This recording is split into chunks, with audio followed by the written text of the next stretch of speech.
சீக்கிரம் வாடா டேய். இருடா, கால முள்ளுக்கு திணிச்சு.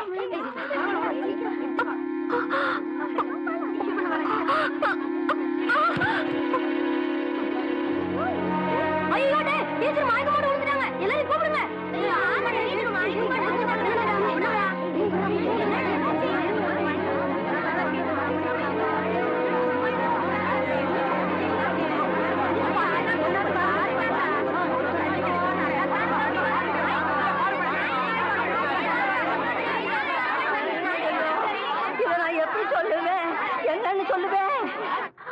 ஒரு நூலு 2 நூலு அறுந்து போச்சுன்னா முடிச்சு போட்டு தறி நெஞ்சிடலாம். நூலு முச்சோட அறுந்து போச்சுன்னா எப்படி தறி நெய்யறது? ஐயோ, கவுண்டர் விட்டு ஆம்பளைகளே அடுத்த விட்டு பொண்ணுங்களை திரும்பி பார்க்க மாட்டாங்கன்னு பெருமைப்பட்ட காலம் போய் கவுண்டர் விட்டு கன்னி பொண்ணு எவனோ ஒரு மகன் தெரியாதவனுக்கு முந்தி விரிச்சுட்டான்னு ஊரு பேசுற மாதிரி வச்சுட்டியே. ஆறுல சனின்னா அர்ச்சனை பண்ணிடலாம். நீ பேர்லயே சனியை வச்சுக்கிட்டு இருக்கிறியே. யாருடி? யாரு உன் வயிற்றுல வள வந்த பிள்ளைக்கு அப்ப யாரு? ஐயா சொல்லு, ஐயா சொல்லுடி. ஆத்தா கிடந்து இப்படி தவிக்குதில்ல, யாருன்னு உன் வாயை திறந்து சொல்ல முடியும்? வழி தவறி நடந்தாலே என் மகன் ஒத்துக்க மாட்டான்.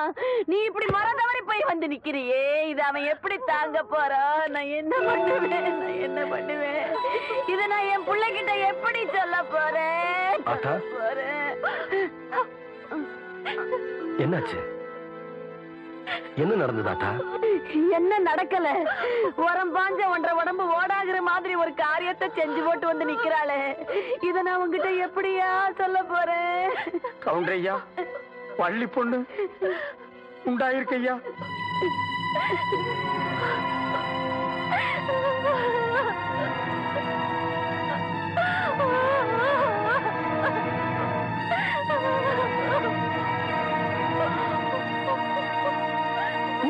தப்பு நடந்தாலே கவுண்டர் சரியா விசாரிச்சு தீர்ப்பு சொல்லுவாரு.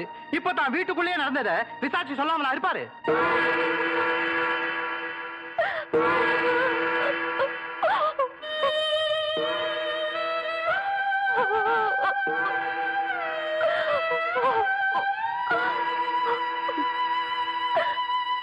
அவ வயித்துல வளர்ற குழந்தைக்கு அப்ப நான்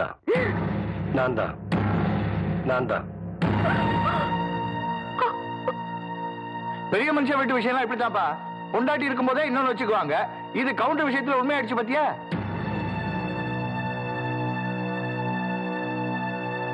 வீட்டுல பொண்டாட்டி இருக்கும் போது கொழுந்தியா கிட்ட காதை புடிச்சு விளையாடினாரு. பொண்டாட்டி வேற ஜெயிலுக்கு போயிருச்சா, கவுண்டர் வேற விதமா விளையாட்டாரு போல இருக்கு. ஆனா வெள்ளையும் சொல்லையும் வெறும் வேஷம் தாயா. வெப்பாட்டி வச்சுக்கிறவன் தான் பெரிய மனுஷன் ஆயி போச்சு பாத்தியா? இது என் வீட்டு விஷயம். இதுக்கு மேல யார் பேசினாலும் நல்லா இருக்காதுன்னு நினைக்கிறேன். வாவுல உள்ள போலாம். டேய் தவசி, நில்றா. அவளை எப்படி பாத்துக்கணும்னு எனக்கு தெரியும்.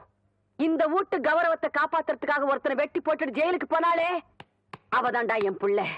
அவ காப்பாத்துற கௌரவத்தை தெருவுல கொண்டாந்து நிறுத்திட்டியே.